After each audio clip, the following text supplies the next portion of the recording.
Dizes o que pensas, mas não pensas no que dizes. Eu não preciso de ajustar contas absolutamente com ninguém.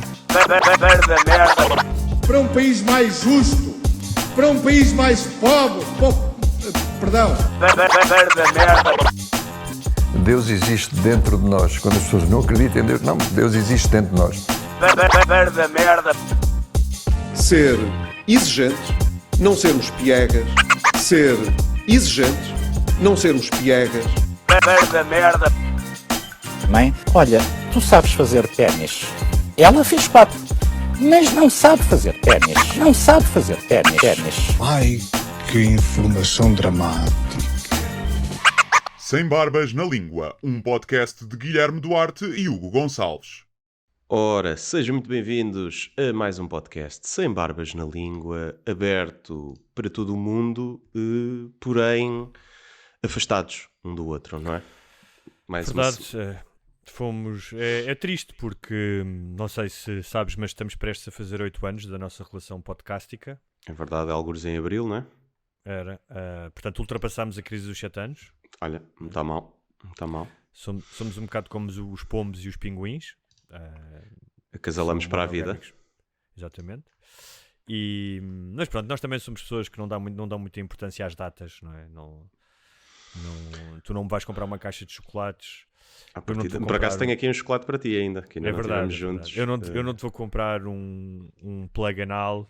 Sim, mas olha, já tenho, está tudo bem. Já tens também, para mim também. Sim. Vem com o chocolate. Yeah. Ou sai com chocolate. Sim, isto começa bem. Só para começar, para as pessoas Sim. que estão a ver isto à hora do almoço. Já há algum tempo não éramos catológicos e é uma das maravilhas deste podcast, é que do nada sai cocó. Sim. Ainda por cima os temas de hoje que vamos falar são temas pesados, sérios, que a sociedade está interessada, mas queria apenas assinalar que fazemos 8 anos, estamos nisto há 8 anos, e olha, quem diria que quando fomos gravar aquele primeiro programa verdinhos num hotel, estivemos aqui 8 anos depois. Verdade. Muito curioso. A vida, olha, tem coisas do Arco da Velha. Tem. A vida é uma viagem, é uma montanha russa, não é? É verdade. Já dizia o Bill Hicks, It's just a ride. Yeah. Muito bem, então estamos parados porque Guilherme Duarte, tu que és um hipocondríaco, podes fazer então um resumo das tuas maletas? Ora, eu estou doente, vai fazer 3 semanas.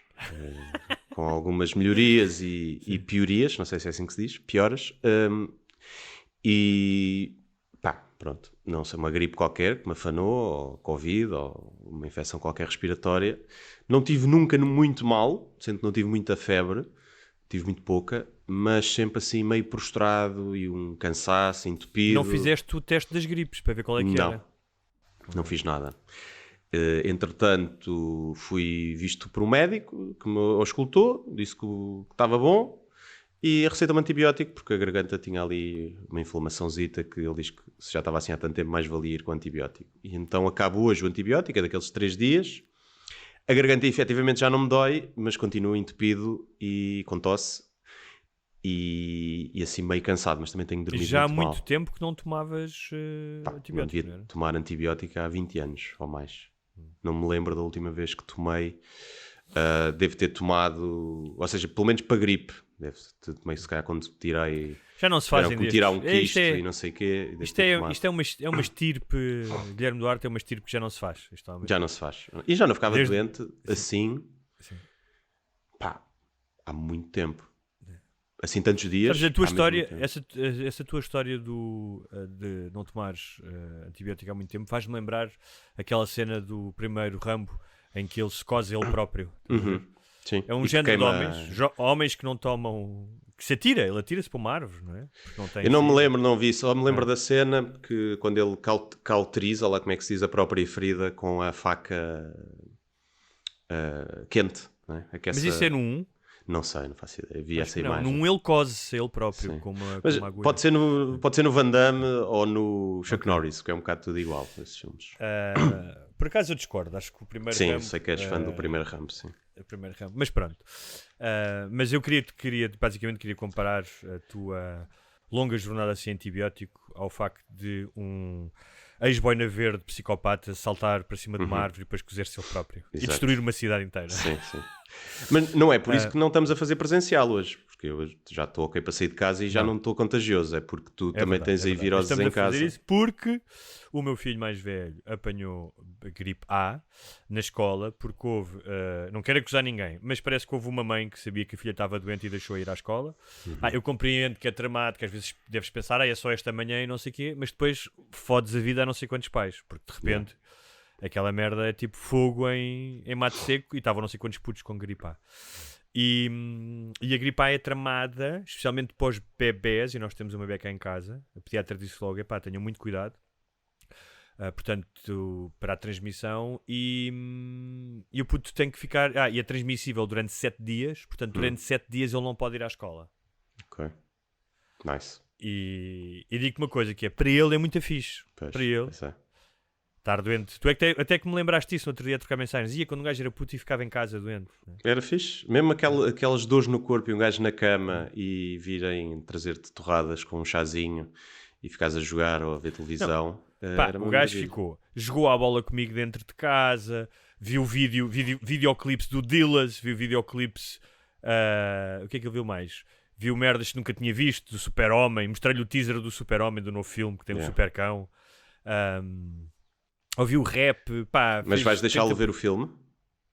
Acho que não. É só o teaser. Isso ainda é pior. Mas ele não sabe, ele não tem noção que existem filmes de grande dimensão. Há as cock teasers e tu és o movie teaser. Né? É só uma movie teaser. Mas, eu agora imagino, estou a pensar que os pais com filhos na pandemia, respect, agora eu percebo. Porque tipo, não posso ir ao ginásio, não tenho ido ao ginásio, porque entretanto dividimos, a minha mulher ficou com o mais pequenino, eu fiquei com este. Não podes ir ao ginásio, o trabalho é tipo às mejinhas, é puxado. Mas também dá para criar uma espécie de vínculo com ele, cena de pai e filho, que também é fixe. Tivemos a fazer cenas que não fazíamos antes. Portanto, olha, é ver... era o que dizia aquele... Já que estamos a falar em filmes, e filmes clássicos, era o que dizia aquele velhinho chinês, o Bruce Willis, no Fifth Element, quando ele é despedido, que é see good in bed, dizia ele, não é? E portanto há que ver as coisas boas nas coisas más. Olha, eu queria apenas começar, como eu disse, vamos falar de coisas sérias, mas eu descobri um filme, Guilherme, que eu acho que nós temos que abrir com isto, porque eu acho que isto é brilhante. Eu vou-te ler, vou traduzir simultaneamente e vou-te ler a pequena sinopse. Depois de perder os seus pais, um padre viaja até à China, onde recebe um misterioso poder que lhe permite transformar-se num dinossauro. Ao princípio, assustado com o seu novo poder, é convencido por uma prostituta que tem que lutar o crime e ninjas. Ok, nice. Chama-se Velocipastor. Velocipastor. Devias ser Velociraptor. Eu acho que esse filme está feito, a sinopse, para apanhar keywords todas no Google. Para tu fazes filme sobre dinossauros, filme sobre ninjas. Estás a ver? É que esse e ninjas parece mesmo que é só para estar aí para ser apanhado nas pesquisas do Google. Mas eu acho que desde o Cocaine Bear, que é um clássico também, que não se fazia um filme destes. Acho que o filme é gozar mesmo, tipo, só pode, não é? Mas eu achei delícia. Acho que alguém que pense nisso e decida fazer um filme, merece uma salva de palmas. Acho genial isto. Um gajo diz, estás com o teu amigo a fumar, de certeza, estás a fumar um canhão, uma ganza, só podes. E se um gajo transformasse em dinossauro e fosse lutar com ninjas? Foda-se, puto. Do caralho, sim. Mas normalmente tu vês essas ideias anotadas no dia a seguir e pensas, afinal isto não tem piada. Mas eles no dia a seguir, se calhar porque estavam mocados também, ainda mesmo, pensaram, não, é boa, vais a fazer isto. Mas não achas tu, tipo, não lês esta sinopse e de certa maneira apetece-te ver este filme? Apetece-me e sou gajo para ver. Eu gosto desses filmes. Dos filmes que eu mais me ri nos últimos anos, está bem que foi visto com amigos e facilita o riso, foi o Sharknado. O tornado de tubarões. Aquilo é tão mau que é bom, mas eu acho que aquilo é propositado, é feito assim propositadamente, e aquela produtora faz vários filmes desse género. Mas o Sharknado 1 é tão mau que pá, provoca muito riso, muito riso. Eu rimo muito a ver aquilo. E portanto sou gajo para ver isso. Não é aquele filme que eu veja sozinho, mas que quando estás assim com malta... Sim, um gajo estar imagina, ou beber uns copos com amigos, ou fumar uma com os amigos, deve ser divertido, deve ser hilariante. Muito bem. Ainda uma pequena nota. Nós fomos tendo ao longo destes anos várias rúbricas que foram aparecendo e desaparecendo. Eu acho que devemos inaugurar uma, que é pessoas do Chega que têm problemas com a justiça. Ok. E isso dá para todos os episódios, realmente. Muito rapidamente, só uma pequena nota informativa. Ana Caldeira, advogada e vice-presidente do Conselho de Jurisdição do Chega, terá tentado burlar um ex-sócio, falsificando a assinatura de uma mulher morta. O Ministério Público esta semana também deduziu a acusação contra a Cristina Rodrigues, que é uma deputada do Chega, que é acusada de crime de dano informático. E o despacho diz, passo a citar, a ilicitude da conduta é muito elevada. Alguém vinha dizer, mas isto aconteceu quando a senhora estava no PAN. O que torna mais grave, porque aceitaram-na, sabendo que ela já tinha este processo. Deixa-me só dizer que ela era aquela que era defensora dos animais no PAN e que agora votou no Chega, pelo menos defende a redução do IVA das touradas e defende mais apoio à tauromaquia, o que revela também a coerência. Sim, ela era... Pá, eu acho que isso era público, portanto acho que não estou aqui a incorrer. Ela era advogada do IRA. Ok. Naquele vídeo ela aparece e dá a cara, portanto acho que é tranquilo. Mas vou confirmar, só para não estar aqui a expor pessoas. Para não seres processado por outro deputado do Chega. Sim. E acho que é ela. Agora pode estar a fazer confusão, mas acho que é. Mas é giro como as pessoas mudam, não é? Como as pessoas mudam. Quer dizer, tu podes ser advogado até de uma causa que tu não acreditas, é só trabalho, não é? Claro. Os advogados defendem criminosos. Claro. Aliás, se há coisa que estamos habituados é os advogados a não terem um compasso moral, assim, pelo menos no imaginário, não é? Assim tão apurado. Se bem que até o maior dos criminosos merece uma defesa justa e democrática, não é? É verdade, para isso é que se construiu, para isso é que se fez o 25 de Abril. Exatamente. Muito bem. Guilherme, o tema principal de hoje começa com uma pergunta. A juventude está perdida? Está. Está. Achas que está? Acho que está. Porquê? Acho que não vai interessar, porque acho que vamos todos morrer antes da juventude de hoje chegarem aos 30, percebes? Quem tem agora 14 anos, acho que não vai chegar aos 30. Mas acho que está perdida, sim.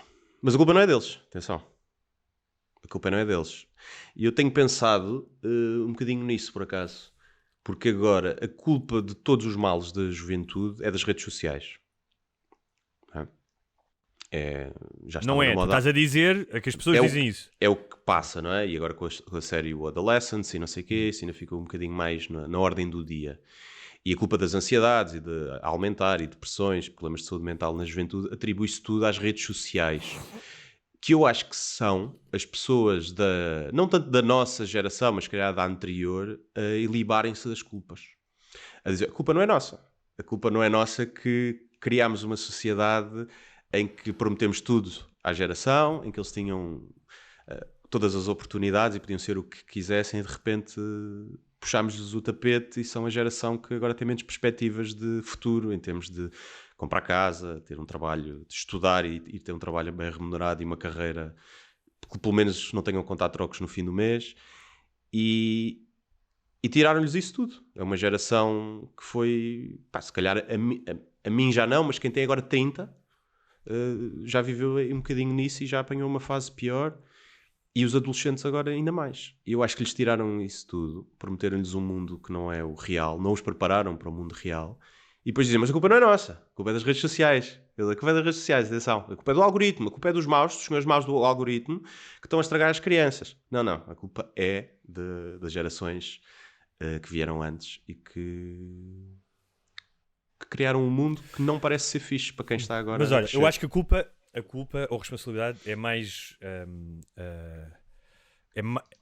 é mais partilhada do que só das redes ou só das gerações. Acho que é um problema mais complexo, mas como em tudo o que acontece hoje em dia, um fenómeno ganha proporções porque torna-se uma tendência nas redes, torna-se uma tendência nos mídia e de repente toda a gente acha que é um grande problema e que só tem uma causa e que muitas vezes só tem uma solução. E por isso eu te fazia essa pergunta na brincadeira, se a juventude está perdida, como se houvesse só uma resposta, mas a pergunta tem também a ver com... A juventude está perdida no sentido, não é naquele sentido de velho, de... Sim. Está perdida e não sabem, não tem respeito. Sim, não. Está perdida no sentido que não sabe para onde ir. E Também. Porque lhes trocaram as voltas. Acho que é mais por isso. E também é porquê? Porquê? Porque usam muitas vezes o Google Maps e se um dia falhar a internet, não sabem ler um mapa e não sabem chegar a lado nenhum. Se o Google Maps não sabem chegar, como é que eu vou para aí? Nem sabem que existe mapas. E nós fomos do tempo em que combinavas comigo num restaurante onde nunca tinhas ido, 3 dias antes e estavas lá. Olha, não sei o quê, às 9 da noite no restaurante. Isso é onde? É ali em Algés. É ao pé da estação, depois pergunta. E tu chegavas lá. Essa é que é. Mas pronto. Mas porquê? Porque houve 3, se podemos chamar assim, eventos que confluíram mais ou menos temporalmente. Um é a série Adolescência, que toda a gente tem falado nisso. 2, os números do relatório de segurança interna que mostram que 9% dos crimes sexuais são de jovens. Eu não tenho, não encontrei nenhum número de comparação com anteriormente, portanto não sei se cresceu ou não o número de crimes sexuais, mas sei que vinha uma notícia no Expresso a dizer que nunca houve tantos jovens detidos em centros de correção por crimes sexuais. Nunca houve tantos, também não sei se são muitos, ou seja, se é uma coisa exorbitante ou se eram muito poucos e continuam a ser poucos, mas pronto, isto são dados que vêm nos títulos. Isso acho que tem uma coisa boa, que é, eu acho que quando tu chegares a uma sociedade em que a maioria dos crimes sexuais são cometidos por jovens, é bom sinal. Porque há alguma atenuante num jovem, num adolescente, e não estou a falar do caso que provavelmente vamos falar, de se estar a descobrir e cometer alguns excessos, não obviamente violação, mas tipo má conduta sexual, do que num adulto já bem formado, não é? Portanto, pode não ser mau, percebes? Pode não ser mau. Tal como os chineses do 50 Cent. E significa que depois, quando crescem, deixam de ter essa conduta. Portanto, sempre a ver o lado positivo. E, obviamente, um dos temas que foi a violação de uma menor por 3 chamados influenciadores em Loures, e que fez correr muita tinta, muitas notícias. Tudo isto trouxe à baila esta ideia da juventude estar perdida, da violência, especialmente dos rapazes, e muito sucintamente, porque acho que as pessoas conhecem a história, é que 3 jovens de Loures e da Margem Sul, portanto, um deles é teu vizinho, não é? A Margem Sul é muito grande, calma. Eu sei, estou a brincar. Que eram os chamados influenciadores, que publicam muito, que são idolatrados por muitos adolescentes. Também são aqui, depois era importante falarmos isto mais à frente, promovem jogos online, aquela ideia que tu podes enriquecer muito rapidamente, e que o importante é o dinheiro e o estatuto, e que há cerca de um mês publicaram um vídeo que teve pouco tempo disponível nas redes sociais, mas que foi visto por 30 mil pessoas, em que violavam esta rapariga. A jovem era uma das muitas fãs que combinou a encontrar-se com eles. Depois foram para uma cave abandonada, julgo eu. As autoridades dizem que as imagens não mostram a cara da vítima ou dos agressores, mas que não deixam dúvidas do que aconteceu. Ou seja, numa primeira fase a rapariga terá consentido, depois pediu para pararem e eles não pararam. Isso é o que a polícia diz. Calculei que tivesse sido isso. Mas houve um juiz que disse que não havia, indícios de violação. A PJ discorda e o hospital também, sendo que isto não foi a rapariga a fazer queixa, ela foi ao hospital e o hospital viu uma menor que teria... o hospital é que disse que ela foi violada. Ela foi violada, portanto... Como é um crime público, a PJ... semi-público, acho eu. Semi-público, mas acho que os médicos sentiram... Sim. Os médicos, não sei se devem ter falado com ela primeiro, obviamente, não é? Não chamaram a polícia e dizer está aqui a polícia. Sim. Mas... num caso de uma menor, não sei, por acaso, se não são até obrigados. Menor, sim, devem ter que ser, por acaso tens razão. Depois gerou-se logo imensa polémica porque eles foram postos em liberdade. Foi explicado que é pelo facto de não terem um passado de violência e de alguns serem menores. E depois veio também uma... não sei quem é que foi, mas alguém veio explicar. Eu sei que, como é um crime hediondo, é muito difícil tu aceitares isto, obviamente. Claro. Mas que explica que um interrogatório judicial não é um julgamento e que serve para a aplicação de medidas destinadas a cautelar perigos de fuga, perturbação da prova, não sei o quê. Mas, quer dizer, há casos em que tu és preso, não é? Se matares alguém, fores apanhado em flagrante, julgo que és preso. Mas acho que é isso. Acho que os casos são o perigo de fuga ou de perturbação da investigação, de reincidência do crime e de seres apanhado em flagrante. E a verdade é que não cumpriam nenhum dos requisitos, aparentemente. Quer dizer, a perturbação da investigação, eles foram proibidos de contactar com a vítima, não sei como é que monitorizas isso a 100%, mas... De qualquer forma, eles são, possivelmente são, se forem em julgamento, acusados de violação, que é agravada pelo facto de ter sido cometida em grupo, portanto a pena é de 10 anos, crime de sequestro é punível com máximo 10 anos e de pornografia de menores com 8 anos. Como não há uma aritmética... Não é acumulável propriamente, não é em acumulável, Portugal. não há uma aritmética, portanto, mesmo que eles fossem condenados a todos, não levariam 28 anos. Acho que o máximo em Portugal é 25, não é? 25, mas sim. jamais levarão 25 com este crime. Sim, nem 10. E dos 10, e mesmo que levassem 10, cumpririam 5, não é? Eu acho que isso é uma das coisas que revolta as pessoas. Primeiro é a maioria dos casos de violação, de acusações de violação, não dão em nada, não é? Não há condenação, porque é um crime muito difícil de provar. E vamos admitir aqui, porque há gente que vai dizer isso, tipo, acusações falsas.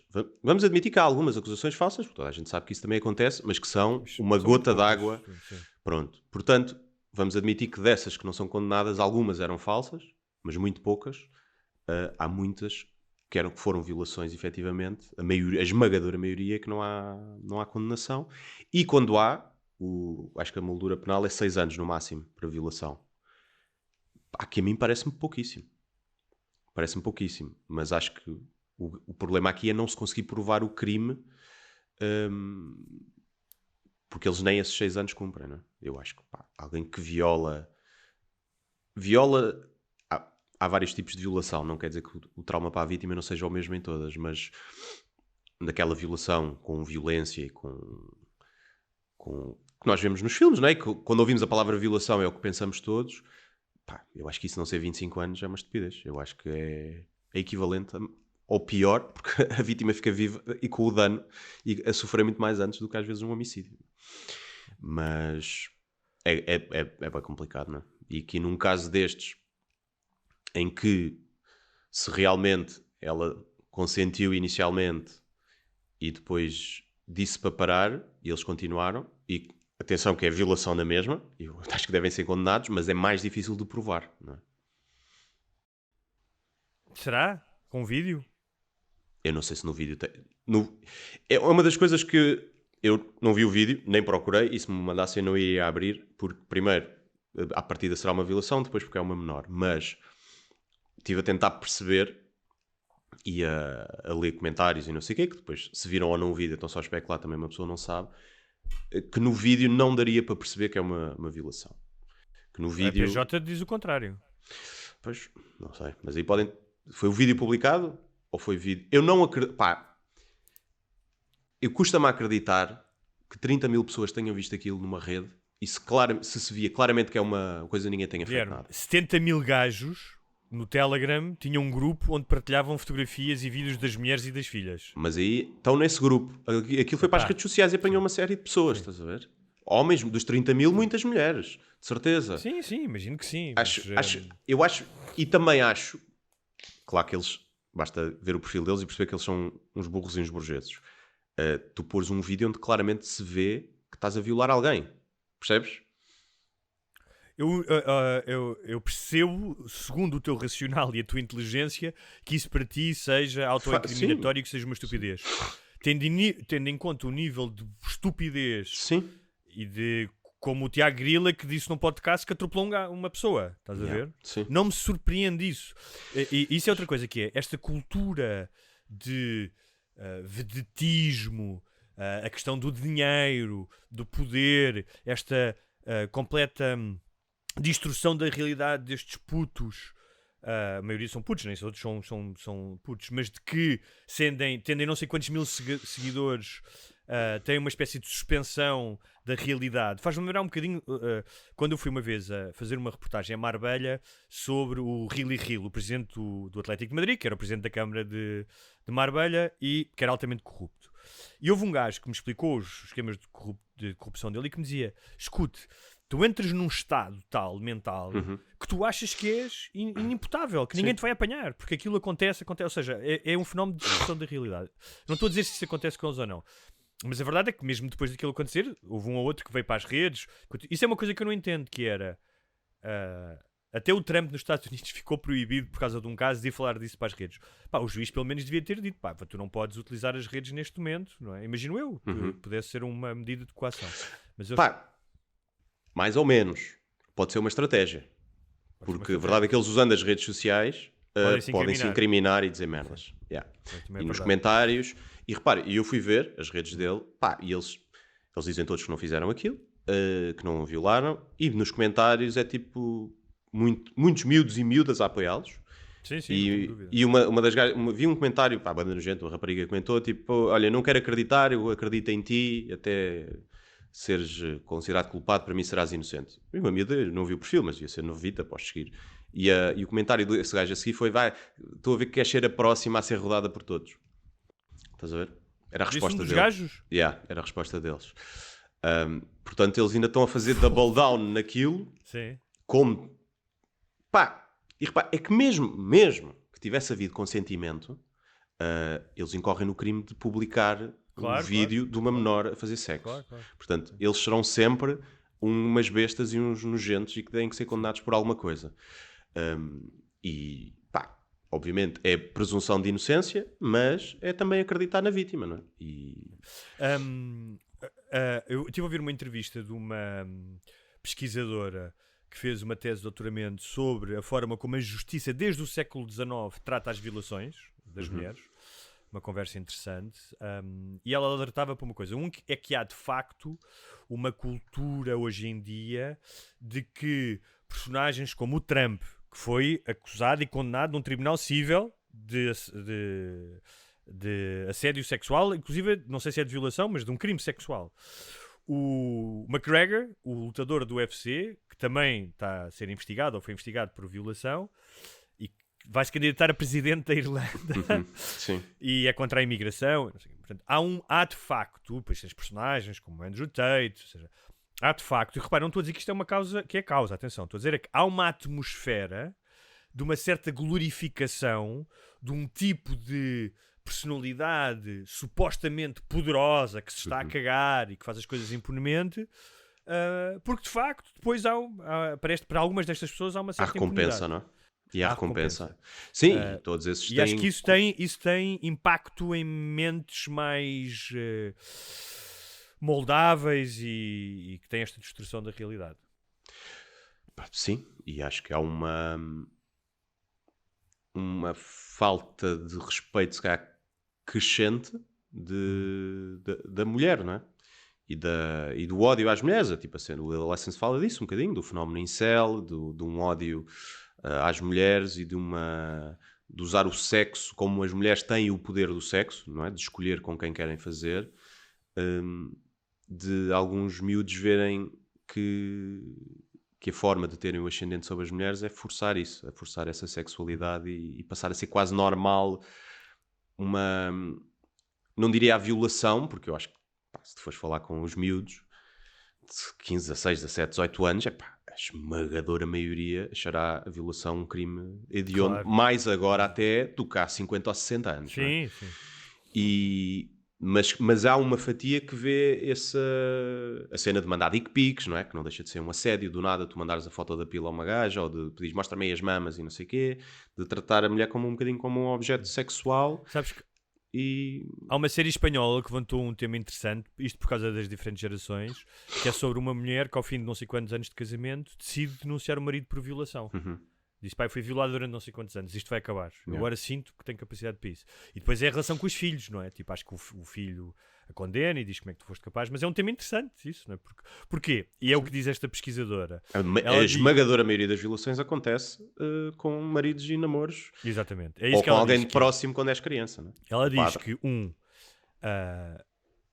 além da moldura penal e às vezes a própria justiça ser um bocadinho leniente com os violadores, e nós já falámos de vários casos desses aqui, ela diz que há imensas desistências de queixas. Yeah. Ou seja, o número de pessoas que são violadas baixa para o número de pessoas que apresenta queixa. O número de pessoas que apresenta queixa baixa para o número de pessoas que vão ao tribunal e depois, obviamente, baixa para condenações. Não é? Está sempre a diminuir. E ela diz porquê? Porque, dos poucos estudos que se fizeram, é porque, normalmente, as vítimas estão relacionadas com o atacante. E, portanto, acabam por, ou o marido, ou o familiar, e acabam por desistir da queixa. Sim, e a vergonha, que não deveria existir, obviamente, mas que lá está, vem dessa condição da mulher de ser pura, não é? E a violação parece que é com esporca, quando com esporca é o violador, não é? E vês isso, neste caso, se tu apresentas queixa, aqui não foi o caso, não foi ela que apresentou, mas pá, tu vais ter uma grande fatia das pessoas a comentar e a dizer que ela está a mentir e que ela é que se pôs a jeito. Tipo, eu fiz aquele post a brincar e recebi um gajo a dizer e ela foi ter com eles à espera de quê? Eu recebi uma mensagem e eu disse, pá, de ser violada não foi de certeza. Sim, certamente, sim. Podia ir à espera de muita coisa. E pronto, e o gajo começou, tipo, pá, um atrasado mental do caralho, e que me segue, que me seguia, e estou-me a cagar, agora já não sei, eu bloqueei depois dessa conversa, e depois começou com uma conversa muito misógina, tipo, mas aquele também era um perfil falso, e o gajo começou depois com ameaças, e primeiro dizia que gostava muito, depois começou com ameaças de merda, mas está a ser tratado. Ou seja, a miúda pensa, mesmo que eu ganhe em tribunal, e que a probabilidade é pequena, eu vou ter que levar com este ódio todo e com esta exposição toda, pá, que no fim das contas, quantas miúdas se calhar já acusaram alguém de violação, e uma violação legítima, e se calhar depois sofreram este bullying todo e isso levou-as ao limite, não é? É curioso, estás a falar, eu tenho aqui um livro atrás, eu não sei se é o Purity ou Freedom. Certo, eu tenho aqui uma miúda atrás, por acaso, que está presa. Que está aqui fechada. Está aqui. Que é do Jonathan Franzen, que fala disso, uma miúda que tem um problema destes numa faculdade, com um tipo cujo pai é riquíssimo e o dá dinheiro para a faculdade, e que o próprio pai dela, essa cena está muito bem descrita, mas é duríssima, ele diz, tu tens toda a razão, nós temos ido a tribunal, mas estes são os factos, o que é que vai acontecer? Ele pode não ser condenado, tu vais passar por tudo isto, e a ideia de seres humilhada, seres exposta, do teu sofrimento não ser validado, leva muitas mulheres a deixarem cair a queixa. Aliás, esta pesquisadora diz isso, que há duas coisas que contribuem para que não haja mais queixas ou que as queixas não vão avante, que é, é a desculpabilização dos instintos sexuais e da violência do homem. É dizer, mas eles também são assim. Até que ela dá o exemplo do Strauss-Kahn, que era, ele não era bem de violação, ele gostava era do sexo assim. E o outro é a culpabilização das vítimas, que é, elas também se puseram a jeito. Ela, como esse gajo disse. E ela dá o exemplo quando foi da questão da acusadora do Ronaldo, que toda a gente dizia exatamente o que esse gajo dizia. Mas ela foi para o quarto com ele. Não é? Sim, não sabe. Mas lá está, é um caso que não sabes. Depois cada um de nós tem a convicção, não é? Mas não estou a dizer o que aconteceu no Ronaldo, estou a dizer é que acontecendo ou não, um dos argumentos que as pessoas diziam era impossível. Sim. Eu nunca vou dizer que é impossível, eu não sei o que é que aconteceu naquele quarto. Claro. O que eu sei é que tu podes ir para um quarto voluntariamente e ser violado nesse quarto. Isso eu tenho a certeza. Sim. Não, tu até podes começar a fazer sexo com consentimento e acabares a ser violada. Sim. E eu acho que isso é uma coisa que as pessoas não percebem. Se me disseres assim, mete ao mesmo nível de um gajo que agarra numa gaja na rua, aponta-lhe uma pistola à cabeça e a obriga, e a amarra ou lhe dá na boca e a obriga a fazer sexo, mete isso no mesmo nível de um gajo que começam com consentimento, ela diz a meio para parar e ele não para, não ponho. Acho que são os dois violadores, devem ser os dois condenados. Não ponho no mesmo nível de hediondo, não é? De crime. Quer dizer, são os dois, mas pronto. E eu acho que as pessoas não percebem isso, que é tipo, se ela começou e quis, parece que vale tudo a seguir. E não vale. Ela pode ter começado, pode querer, pode-se ter vindo 2 ou 3 vezes no início a adorar. E depois queria parar e ele não parou. É violação na mesma. Claro.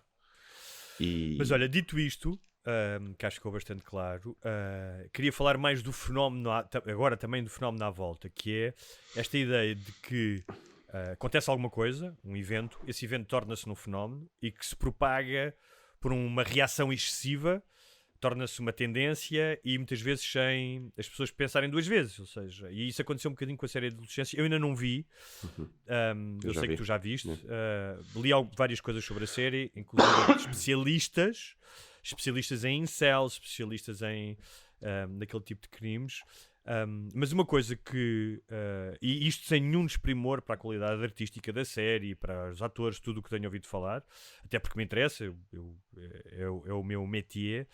Há uma coisa que é importante, que é tu não podes tomar a realidade especialmente dos rapazes, porque aqui tem-se falado muito dos rapazes, não só da juventude, tanto com o que aconteceu em Lourdes, que é, não, os rapazes nem os homens são todos violadores, e é importante dizer isto, não, sem desvalorizar a esmagadora maioria não é. Sim, pronto. E aquilo que acontece no Adolescence, dito por um gajo que estuda, que é vou dizer o nome do gajo, que é o William Costello, que é um psicólogo evolucionista, que é um dos gajos que mais conhece o fenómeno dos incels e que faz vários estudos. Ele diz que não serve, ele diz, isto não serve para tu desenvolveres políticas para prevenir este tipo de crimes. Primeiro, porque tu tens que basear isso em pesquisas e em cientistas sociais e em psicólogos e em sociólogos, e não numa série. Ele diz, eu percebo o apelo emotivo e dramático da série, para isso é que a arte também serve, não é? Para te letrar. Ele diz, é ótimo que haja um diálogo, mas tu não podes ser o primeiro-ministro britânico a dizer, não sei o que é aquele documentário. Não é sequer um documentário, é uma ficção. Eu sei que isto é um detalhe que as pessoas se enganam. E provavelmente ele enganou-se, ele queria dizer a sério. E não podes dizer, ou seja, ele estava a dizer isso, tu vais meter os miúdos todos a ver isto nas escolas. Ok, mas isso é suficiente, ou seja, tendo em conta a complexidade, e ele diz, e a diferença do problema, porque ele diz assim, os incels não têm nada a ver com os seguidores do Andrew Tate. Aliás, eles odeiam-se, ele diz isso, ele explica isso, eu não sabia isso sequer, estás a ver? O quê? Os incels e o Andrew Tate não se podem ver. Não acho. Acho que tens 2 tipos de incels. Tu tens o incel de esquerda, de cabelo azul e que as mulheres, e que tenta ser ativista feminista para ter atenção de mulheres e não tem, elas nunca o comem, são só friend-zoned. Tens esse tipo de incel, mas tens o tipo de incel que segue o Andrew Tate, que é o miúdo que tem... Tens, já tipo é o gajo. O que este gajo diz é que há bifes entre os incels e o Andrew Tate. Inclusive, que o Andrew Tate faz vídeos a gozar com os incels e diz, vocês não comem gajas, venham sair comigo à noite como acho. Porque muitas vezes o incel não se considera incel. Nenhum incel se considera incel. Quase. Estás a ver? Eu acho que... Guilherme, há fóruns com milhares de gajos que são incels no Reddit e não sei o quê, que vão para lá falar e dizer mal de mulheres e têm uma linguagem própria. Eu acho e achas que esses gajos não gostam do Andrew Tate? Acho que os gajos que vão para um fórum falar mal de mulheres não gostam do Andrew Tate? Eu acho que a maioria gosta. Ou seja, isto é dito, eu vou confiar num gajo, é dito por um gajo que é o dos gajos que mais estudou o fenómeno dos incels. Sim. Eu acho que sei mais que ele. Mas eu li, mas o que ele diz li na internet. Ok, mas o que ele diz é... aquilo que nós estamos a falar, ele dá o exemplo disso, que é tão fragmentado e há tantas subtribos e há tantas coisas que tu não podes tomar pelo todo uma série de televisão, é isso que ele diz. Sim. E que é contraproducente. Eu achei isso interessante, porque de repente é bom que se alerte para uma questão que é a questão dos rapazes, e já falaremos disso mais à frente, mas não podes tomar aquilo que acontece com todos os rapazes, ou até a chamada crise de masculinidade, com aquilo que acontece na série. Porque ele diz uma coisa que não há em Inglaterra, ele diz assim, vem falar de crime violento à noite com facas. Imensos casos. Ele diz, não há em Inglaterra, e ele diz isto sem desprimor para a ficção, não há em Inglaterra um caso de um miúdo que tenha uma família estruturada, como aquele gajo tem na série, supostamente, que tenha as coisas mais ou menos equilibradas, e que tenha cometido um crime destes. Isto não quer dizer que tu não possas fazer uma série sobre isso. O que ele está a dizer que normalmente é muito mais complexo que isso, ainda para mais porque ele diz, porque o miúdo não é retratado, supostamente, não é? Nunca sabes, mas não é um psicopata, não é? Pá, tem ali, é uma das cenas fixas da série, tem algumas mudanças das personagens. Mas ele fala que aquilo pode ser doença, pode ser uma questão de doença mental, não necessariamente uma psicopatia. Não, e aquilo está bem feito porque, ou seja, o miúdo está ali e comete um crime horrível, mas tu tens alguma empatia por ele. Isso é feito como? O miúdo tem 13 anos, não tem 17, seria totalmente diferente a forma como tu olhas para o miúdo. Supostamente não queria matá-la, não é? Tipo, não vai lá com a intenção de matá-la. Sim, há coisas que ficam um bocado em aberto. Depois é branquinho, de olhos claros e com uma carinha muito bebé, e acredita que se tivesse umas feições mais rudes ou tivesse outra cor, tom de pele, a empatia, se calhar, da generalidade do público diminuiria para com a personagem. E, portanto, ou seja, isso é feito para... O facto do miúdo ter 13 anos torna logo um bocadinho mais irrealista, não é? Sabes o que é que estavas a falar do ser branco? William Costello diz que os incels são desproporcionalmente minorias éticas. Étnicas, desculpa. Minorias éticas era bom. Sim. São, de facto, uma minoria ética, porque acham que há imensos autistas, diz ele, imensos miúdos com problemas de mental health, e que, das pesquisas que ele fez, 60% tinham ideações suicidas. Por exemplo, diziam que pelo menos uma vez nas últimas 2 semanas tinham pensado em suicidar-se. Alguns deles todos os dias. E isto também é interessante, não é? Sendo que depois na série não se percebe muito bem se ele é incel ou não, porque, ou seja, não têm acesso ao telefone dele, só sabem que ele publicou fotos de miúdas não faz sentido ele ser um incel quando tem 13 anos. Claro. O termo não se pode aplicar, o termo que é o celibatário involuntário, não se pode aplicar ao miúdo de 13 anos porque ainda não chegou à idade normal de começar a fazer sexo. Portanto, não pode ter aquela mentalidade e ser rejeitado pelas raparigas e ninguém se interessa por ele e não lhe dão beijinhos e não sei o quê, mas não é um incel na palavra, na definição original de incel, não é? Porque todos os miúdos até perderem a virgindade são incels, porque todos eles querem ter pinado pelo menos um bocadinho antes, não é? Sim. Portanto, não faz... Toda a gente já foi incel uma vez na vida. Toda a gente já foi incel. Eu pinei aos 16, queria ter pinado aos 15. Portanto, pelo menos ali dos 15 aos 16 eu fui incel. Não pinei porque não me deixaram. Falaste a questão agora para tudo a internet e as redes sociais.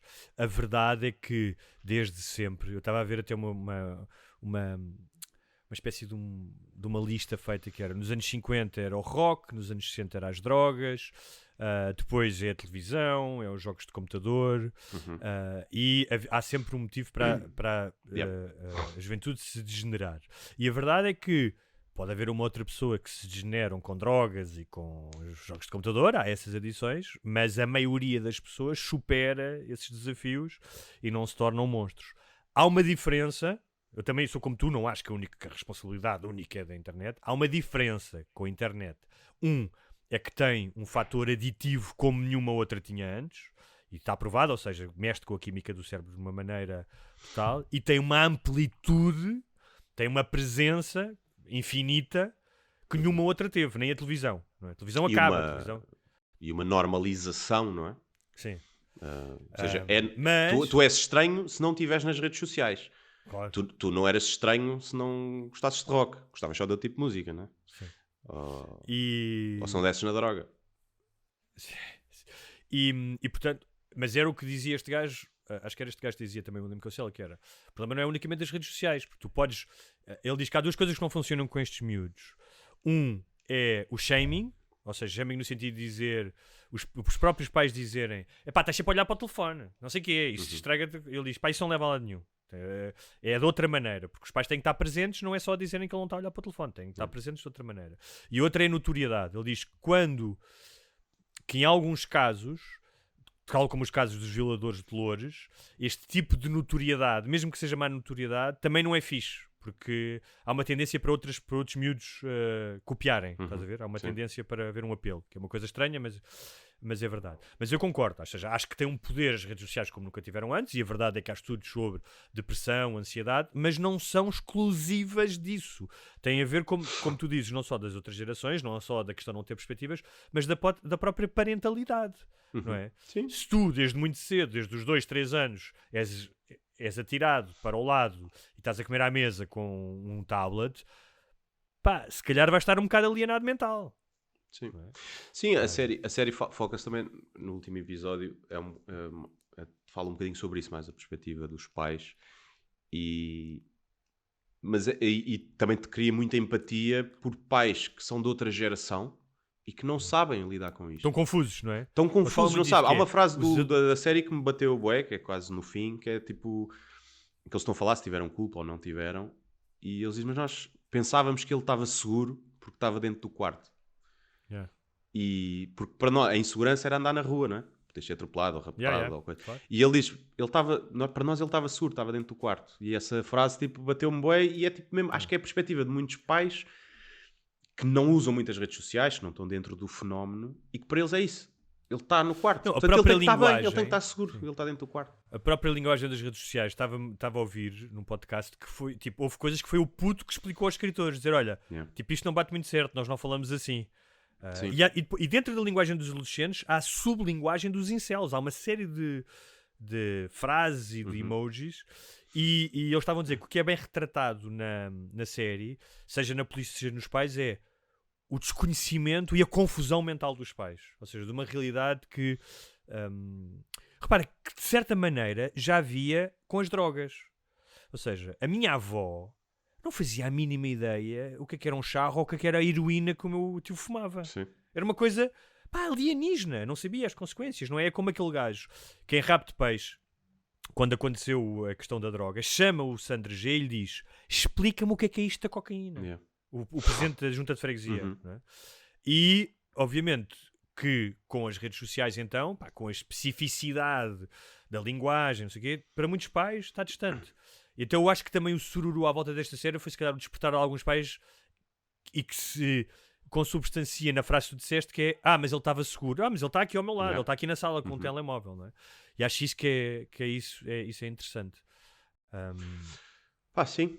E acho que os pais tornaram-se demasiado protetores, não é? Comparando com outras gerações, tem coisas boas, tem coisas más.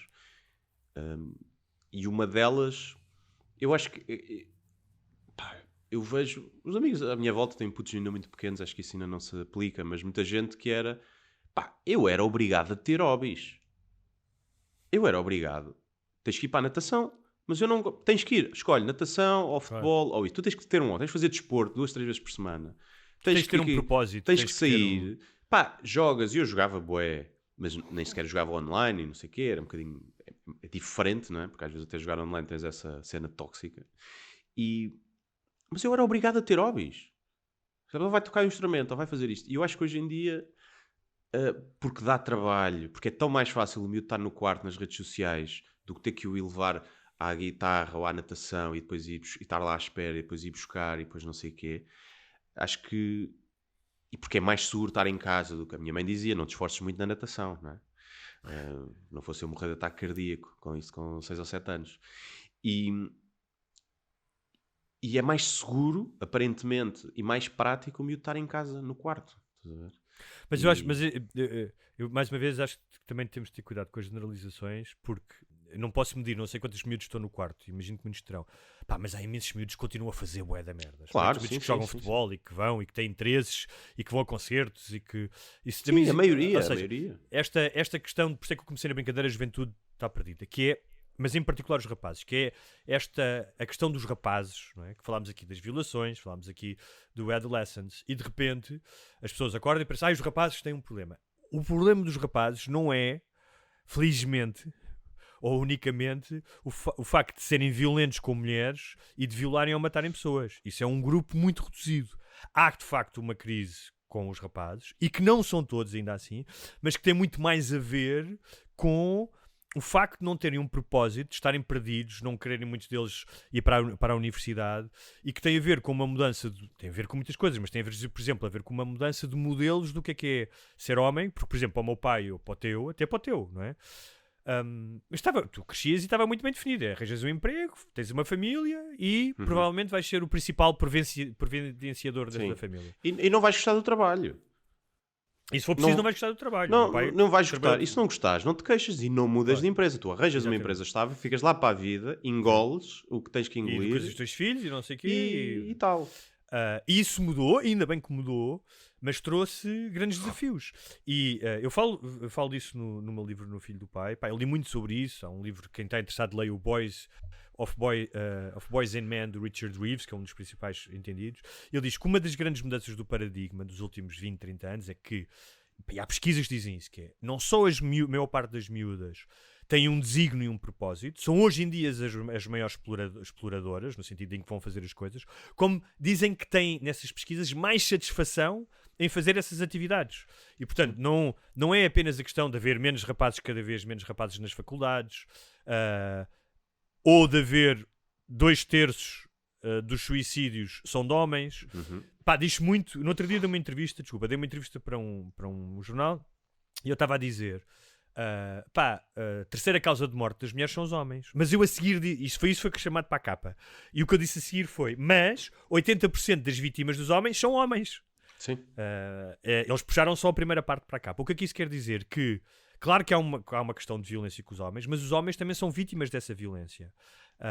E eu acho que os miúdos hoje em dia, os mais problemáticos, não acho que são todos, atenção, os que se calhar não têm os pais presentes, que não têm hobbies, que não têm... Sim, tipo, um miúdo de 14, 15 anos que seja misógino ou violento, pá, temos que ter alguma empatia para perceber que ele é o produto de algo. Claro. Não é? Uma coisa é um gajo já adulto e formado e que teve uma vida tranquila e não sei o quê, e depois por algum motivo é mau, porque também há pessoas más. Mas um miúdo de 15 anos que tem esse comportamento, ele é o produto e é vítima de alguma coisa. Ele também é uma vítima. Estás a ver? Não estou a falar dos violadores ou coisa, mas o miúdo que tem, né, que tem esses comportamentos com 13, 14 anos e esse ódio a mulheres e essa propensão para fazer bullying, ele é vítima também. A maioria dos bullies foram vítimas de algo antes. Não é? E eu acho que só atacando aí e tendo alguma empatia por quem à primeira vista não merece, é que tu consegues também resolver o problema, porque senão claro. Acho que... Tu tens agora uma espécie de uma... Tens um problema que é... Tens a chamada machosfera, chamemos-lhe assim em Portugal, com os tais indivíduos, com os States, com a idealização do Trump, de uma masculinidade da humilhação do outro, de tens que ganhar sempre, tudo isso. E isso existe, nem todos os mitos lá, mas existe. Isso é uma visão da masculinidade. E depois tens outra visão, isto porque vivemos sempre entrincheirados, não é? Polarizados, que é, não, a masculinidade é, os rapazes têm o pecado original, tudo é masculinidade tóxica, vais pagar... Há miúdos que não são, miúdos que nem sabem o que é o patriarcado, nem querem ter a vida que os pais e os avós tinham, mas que há quem acha que eles ainda devem pagar por isso, porque trazem o pecado original. E há miúdos que estão um bocado presos nisso. E eu acho que uma das coisas, tu vês isso em pequenas coisas, é engraçado, porque isto sem prejuízo de todos os problemas que as miúdas ainda têm e que têm que ser lidados, claro que sim. Mas os miúdos, sabes que os rapazes são menos pegados ao colo do que as raparigas, o que é engraçado. Os rapazes, porque são tidos como menos verbais e menos emocionais, de facto depois são lidados como se fossem menos verbais e emocionais, e os problemas de saúde mental passam muitas vezes invisíveis por causa disso. E os rapazes têm problemas de saúde mental, não é? Eu acho que acho que é a mesma coisa. Eu falava disso no meu espetáculo anterior, não é? Que é... Tu falaste em 2/3, acho que em Portugal são 3/4 dos suicídios são homens. São 75%. Se fosse ao contrário, e estamos a falar de... São 1000 pessoas por ano. Tens razão, são 75%. São 75%. São 1000 na pessoas União por Europeia ano. E nos Estados Unidos. Portanto, são 750 homens por ano que se suicidam, homens e rapazes. Se fosse ao contrário, ninguém tem dúvidas que isto seria um tema muito, muito, muito maior, muito mais falado na sociedade. E repara, com legitimidade, porque na maior parte da história do mundo os problemas das mulheres foram relegados para segundo plano e nem sequer eram considerados problemas, não é? E portanto eu percebo que haja esse volte-face. Mas a verdade é que isto é um problema. E é um problema que deveria ser mais falado. E ninguém fala. Mesmo quando tu falas da saúde mental e não sei o quê, tu não especificas que são os homens quem sofrem mais e que se suicidam. Do suicídio ninguém fala. É completo tabu. Tu te apresentas, todos os dias se suicidam 2 homens. É bué. E quando tu pões isto à escala com outros crimes que são mais horríveis, porque obviamente que a violência doméstica é um crime que alguém comete sobre outro e não sobre ele mesmo, e será sempre mais horrível. E era essa comparação que eu fazia, por absurdo e para efeitos cómicos, mas que tem um fundo de verdade. Não é? E a violência doméstica não são só as mortes, não é? Em termos de casos de violência doméstica que não levam a mortes, são muito mais do que os suicídios. Mas se fosse ao contrário, e se agora de repente se matassem 75% dos suicídios fossem femininos, seria um problema muito mais falado. E eu acho que é preciso... Não é porque ninguém fala dos problemas dos homens e os homens coitadinhos. Não é isso que eu estou a dizer. O que eu estou a dizer é que há aí uma raiz do problema que, se não for mais falada, não resolve os outros. Claro. E que fala-se muito, os homens são violentos, ou isto é violência, e os rapazes, mas há uma dimensão maior, que é esta ideia de, para os que têm problemas, de desenraizamento, de não terem modelos masculinos. Pá, o Obama, num podcast que tem com o Bruce Springsteen, fala muito disso, pá, da necessidade de ver, por exemplo, um dos problemas é o cansaço dos professores. Os professores deviam ser modelos, especialmente os homens, modelos masculinos importantes, porque estão muito próximo dos miúdos. Está mais do que provado que, isto é interessantíssimo, não tens numa professores casa primários sem pai, homens, não é? Por exemplo. Claro, numa casa sem pai, os mais afetados são os rapazes. As raparigas têm menção, mas insucesso escolar, taxa de prisão, drogas, alcoolismo, nos rapazes dispara. Não, as raparigas até têm mais sucesso, porque a rapariga sem pai vai criar o OnlyFans e fica rica, percebes? Portanto, até lhes dá jeito. Mas esta ideia de que alguns rapazes são um bocado perdidos, de que tu não tens que ter um orgulho especial em ser rapaz, mas também não tens que ter vergonha de ser rapaz. E acho que isso é importante porque entre o nada e alguma coisa, ou seja, entre o nada em que os miúdos não sabem o que é que são ou quem é que são, e alguma coisa que é os Andrew Tates da vida, não é por acaso que o Daesh, quando recrutava na Europa, muitos deles eram miúdos muito novos. Ou seja, os rapazes que estão perdidos e que não sabem quem são carne para canhão e são muito mais vulneráveis à radicalização, seja ela qual for. Tu vais a ver, os partidos de extrema-direita têm imensos rapazes jovens. Então é preciso também ver isso. Sim, e eu também acho que há outro fenómeno, eu estava a falar do OnlyFans, que contribui para isso. O fenómeno da hipersexualização das mulheres nas redes sociais, seja porque elas se querem expor ou porque são expostas, não é? Haverá os dois casos. E o facto do algoritmo privilegiar isso e de começar a mostrar, e tu vês que para os miúdos, para os adolescentes que não têm nenhuma atenção do sexo feminino e depois vê uma rapariga a expor-se um bocadinho mais ou assim e a ter milhares de comentários, isso alimenta ali esse ódio interno. Eu não estou a dizer que a culpa é das miúdas que se mostram, atenção, mas que esse fenómeno da sexualização e do exagero, aliás, eu, que normalmente não sou a favor de proibir nada, eu acho que mesmo que devia começar a ter uma conversa, se calhar redes sociais até aos 16 anos não. Sim, já em alguns sítios. Principalmente para publicares. Sim. Não há razão para uma miúda, um miúdo de 14 anos, estar a publicar merdas para toda a gente ver. Não há absoluta razão nenhuma. Vai fazer outra merda. Mas em alguns países já estão a fazer para os meus isso amigos verem. Está bem, cria um grupo do WhatsApp e envia-lhes. Exatamente. Deixa-me só dizer mais uma coisa, que nós falámos aqui muito da violência dos homens, que é entre os adolescentes e não só, existe violência de mulheres. O bullying nas escolas está documentado. Há vídeos disso. As miúdas conseguem ser horríveis, seja no terrorismo psicológico, seja até no físico. Portanto, eu sei que falámos muito dos rapazes, mas nos liceus há também um problema de violência das raparigas. Atenção. O bullying os homens não são detentores exclusivos da violência. Não, só que os homens são mais... Porque o bullying dos homens deixa marcas externas, muitas vezes. Deixa um mas negro. as mulheres também, há miúdas que batem. Mas a das mulheres deixa danos lá dentro, para sempre. Estás a ver? As mulheres são ninjas. Elas metem-te ali tu nem notas que aquilo te afetou, estás a ver? Mas passado uns anos estás cheio de traumas por causa do bullying que algumas... As miúdas conseguem ser muito más.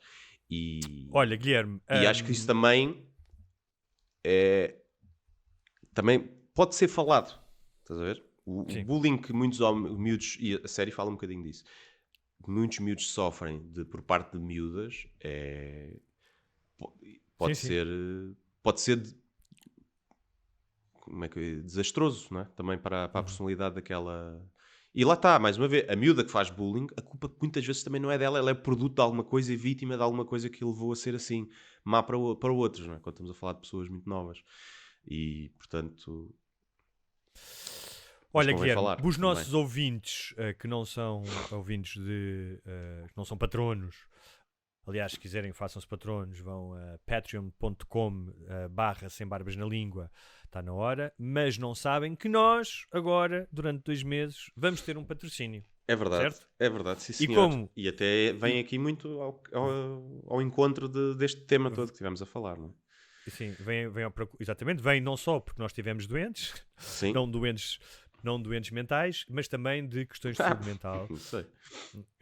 Que a teleconsultaportugal.com, que faz consultas médicas por telefone ou videochamada, tanto no PC como no smartphone, e que tem, inclusive, emissão de receita médica e de atestado. E para o fazerem, só precisam de 4 passos para agendar a consulta online. Sabes quais é que são, Guilherme? Olha, então vais ao site teleconsultaportugal.com, escolhes a especialidade, depois podes escolher o médico ou médica, escolhes o horário, pagas e depois tens a consulta. E é isso. E tens de várias especialidades, certo? Tens várias especialidades e das especialidades mais procuradas e com mais coisa é a psiquiatria e a psicologia.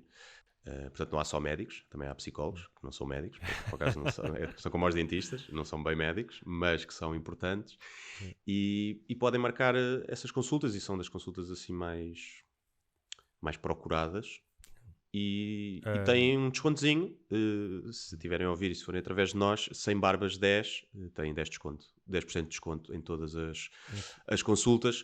É uma empresa que foi fundada por um patrono nosso e que depois de falarmos com ele e vermos todo o projeto e ele pagar, não é? Porque também é assim que funciona, decidimos que era fixe ser um primeiro patrocinador, ser um patrono, por acaso é giro, acho que é fixe. E ainda tens a subscrição premium, que por 10 euros por mês tens acesso a consultas de clínicas gerais gratuitas, ilimitadas, e desconto nas outras consultas de especialidade. Como nós também temos imensos ouvintes fora de Portugal, temos mesmo muitos, e muitas vezes, se calhar, sentem-se mais à vontade com um médico português, especialmente se estiverem, sei lá, na República do Congo, não é que eu esteja a ser se façam viés, mas ou que estejam em algum país ou estejam na Guiana Francesa. Mas estão nos Estados Unidos e não têm seguro. Não vais ao hospital, vai levar uma se calhar consulta, é uma boa teleconsulta. forma. Para terminar, Guilherme, se calhar ainda temos tempo. Eu estou aqui com pouco tempo, mas não sei se deixo isto para os patronos. Não, eu digo já porque eu acho que isto deve ser dito em aberto. Vou tentar ser rápido, que ainda tem a ver com o bife dos escritores, porque houve aqui. Porque que nós já falámos aqui, eu volto a ele porque ele é mesmo sintomático do espírito do nosso tempo. O que é que aconteceu? Vou fazer um resumo rápido, tipo aquelas séries que é recap da first season, que é João Pedro Jorge. Last season, previously on Lost. João Pedro Jorge, crítico literário, que embirra com muita gente, num podcast disse que a Madalena Sá Fernandes, uma escritora, não percebia como é que alguém que escrevia sobre a violência doméstica, inspirada na sua própria história, podia ter aquele ar de miúda gira e não era uma gótica, e ainda fez comentários sobre as fotografias dela em biquíni na rede social. Teve mal, obviamente, ela reagiu, achou aquilo injusto, publicou um vídeo, só que ela tem 200 mil seguidores. No vídeo ele foi desancado inclusive por muitas celebridades. Abriram-se as trincheiras, não é? Mais para o lado dela, ela tem mais apoiantes. Ele foi lá pedir desculpa no feed, levou, mesmo no pedir desculpa, levou em cima, na mesma.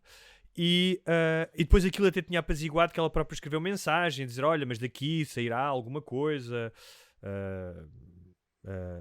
Isto foi a última mensagem que eu li dela.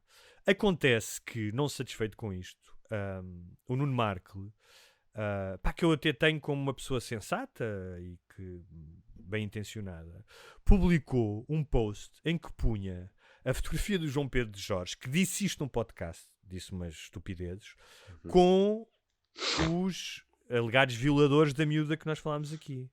E o Tiago Grila. E o Tiago Grila, que é um gajo que atropelou alguém. E fiquei parvo com aquilo, porque é como se houvesse uma dissonância. E depois, obviamente, também o Nuno Marco tem milhares de... Ele nem sequer escreveu nada, pôs só as fotografias. Não é? Com o emoji de mão na testa. Sim. E tu meteres no mesmo saco um suposto violador, um gajo que atropelou, com uma pessoa que diz um disparate, por mais que tu aches que é uma barbaridade,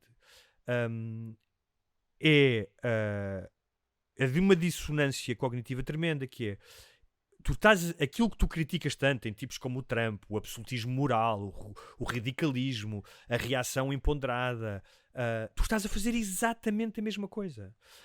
Entretanto, o João Pedro Jorge escreveu um texto a dizer isto, a dizer, fui posto ao lado de um violador, já tive ameaças de morte, deixou de ter o podcast dele, a livraria que era dele e de outros, cancelou. Acho que deixou de ter também a Crónica na Visão, eu não sei se foi antes ou não. Eu acho isto grave, especialmente pelo lado de uma certa hipocrisia, que é, tu dizes que és a favor do direito das pessoas e defendes, mas fazes... E isto para mim é sintomático do tempo, porque é o que o Markle fez, e outras pessoas que foram lá escrever, é exatamente aquilo que eles acusam o João Pedro Jorge de fazer, mas no caso do Markle, ele colocando com um violador o João Pedro Jorge, é ainda mais grave. É mais grave do que aquilo que o João Pedro Jorge fez. Sim, também acho. E acho que uma coisa é tu pôres aquilo tudo e tipo explanares, se bem que nem toda a gente iria ler o texto, não é? Mas podes explanar a dizer as várias fases do machismo com diferentes graus de gravidade e não sei o quê, ou seja, tu podes pôr aquelas pessoas juntas e dizer, olha, isto aqui é tudo machismo ou o produto das redes sociais e não sei o quê. Se bem que o Tiago Grila nem atropelou uma mulher também, pronto, também foi, mas se fosse um homem ele também teria ido embora, provavelmente. E, alegadamente. E tu poderias até fazer uma reflexão sobre isso e colocar ali as pessoas. Colocar as fotos é só rage bait, é só para ter likes. E além então disso... é sinalização da virtude. E sinalização da virtude. E eu gosto do Markle e do trabalho dele, pessoalmente... Acho que já estive com ele uma ou duas vezes, mas não temos uma relação de amizade. Nem um pouco mais ou menos. Mas também não é de inimizade, atenção. Mas só dizer que não temos relação. Mas também não acho que seja o teu papel meter a foto de gajos que estão a ser acusados de violação e que até prova em contrário são inocentes. E até porque, pelos vistos, um dos que estava lá nessas fotos não violou ninguém. Fez um vídeo em collab com o outro, deve ser também um palhacito das redes sociais, mas não violou ninguém. E de repente parece que violou. E é um miúdo que tem, 17 anos? 18, 19? E tu de repente estás a foder a vida a um miúdo que pelos vistos não violou ninguém. E não é o teu papel, essa merda. Tipo, isso é grave. Isso, tu estás exatamente a ser um problema e não a solução para nada. Mas eu fico... Por exemplo, a Madalena Sá Nogueira, no vídeo que publicou, escreveu uma coisa que é injusta, mas que eu lhe dou desconto, porque ela devia estar magoada, irritada e tudo bem, que era... Ela no vídeo diz... está aqui o rosto da violência doméstica. Aquilo que o João Pedro Jorge fez, por mais lamentável e criticável que seja, não é violência doméstica. Ela não sabe se ele faz violência doméstica ou não. Mas eu dou-lhe desconto porque ela sentiu-se atacada, é a vítima, respondeu com aquilo que tinha à mão. É envolvida. No caso do Markle, não, é o que tu estás a dizer. Mas o que me choca mais é, eu podia ter feito aquilo no impulso, já escrevi coisas na gente, e depois tirar, apagar, dizer, o que é que eu estou a fazer? Este gajo pediu desculpa. Sim, e pode não ter sido com a interpretação, mas tu, foda-se, estás nisto há tanto tempo, tu não tem sabes uma porque é que as pessoas responsabilidade. vão Ele é um atravessar. gajo da comunicação, desculpa. É um gajo da comunicação, tem uma responsabilidade. Não acho que tenha a responsabilidade, as pessoas também têm a responsabilidade de interpretar, têm que ser inteligentes. Acho que tu não tens provavelmente uma responsabilidade pelo que publicas, mas tu sabes que ao pôr aquela imagem sem uma descrição, sem fazer uma distinção, é isso que eu estou a dizer. sem esperar que apure os factos, tu estás a contribuir para quê? A não ser para ti. Estás a contribuir para quê? Aquilo vai alertar, vai diminuir as violações, a violência doméstica. Estou do lado certo e estou a acusar estas pessoas. Sim, mas eu fico espantado com essa dissonância cognitiva, com essa incapacidade de perceber. Eu estou a fazer aquilo,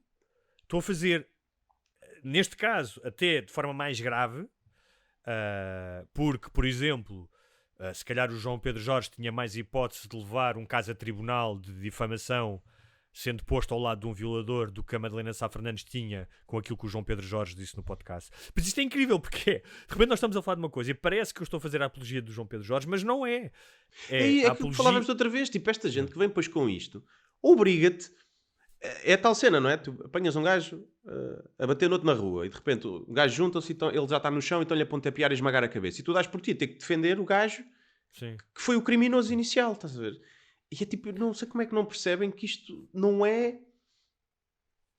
ajuda em nada. Mas eles não, pá, mas tu é que não percebem isso, que é, tu estás-te constantemente a criticar os gajos como o Trump, o tipo de bullying que fazem, as injustiças, e estás a fazer a mesma coisa, tu não vês isso, man. Tipo, isso é que eu não entendo. Sim, pá, eu gostava aquele miúdo, realmente, senão, porque depois esse miúdo aparece na reportagem da RTP a explicar e a dizer, pá, eu só, tipo, o vídeo, tipo, eu nem conhecia, fizemos uma collab e ele, tipo, estávamos a fazer aquele vídeo e ele mostra-me aquilo e eu, tipo, a miúda a fazer sexo com eles e não sei o quê, e nós ficámos tipo, não sei o quê, pronto. É um meio delito. Mas posso estar enganado, não me parece, acho que ele não estava lá efetivamente, e não me parece que ele tenha percebido bem na altura o que é que era e está a fazer um vídeo com um gajo que tem bué seguidores e não sei o quê. Pá, e senti alguma pena daquele miúdo, não do outro, ele pôs lá os dois, o outro que efetivamente terá violado, pá, e esse. Mesmo assim, acho que não é bem o teu papel expor que a justiça, eles já foram, né? Está em processo, mas pronto, ainda consigo perceber. O outro, pá, se efetivamente ele não teve nada a ver com aquilo, foi só apanhado ricochete, é boeda feio, ainda por cima quando é um miúdo. Estás a ver? Olha, temos que nos despachar. Mas pronto, eu não estou a dizer que ele fez isto só...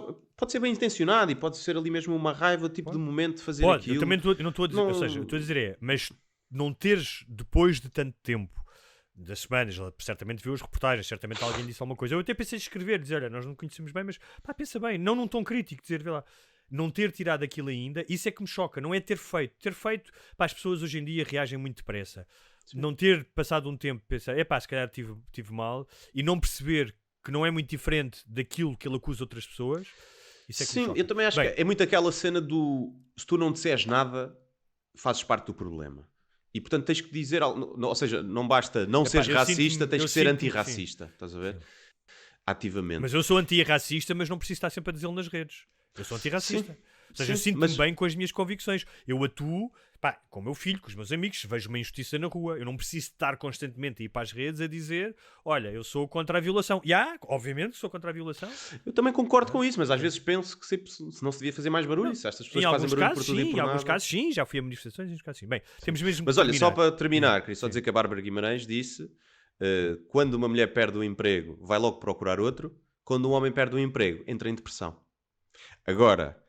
Se fosse um homem a dizer isso. Metam o José Rodrigues Rodrigues Carvalho a dizer isto ao contrário e veríamos o que aconteceria. Fica o desafio.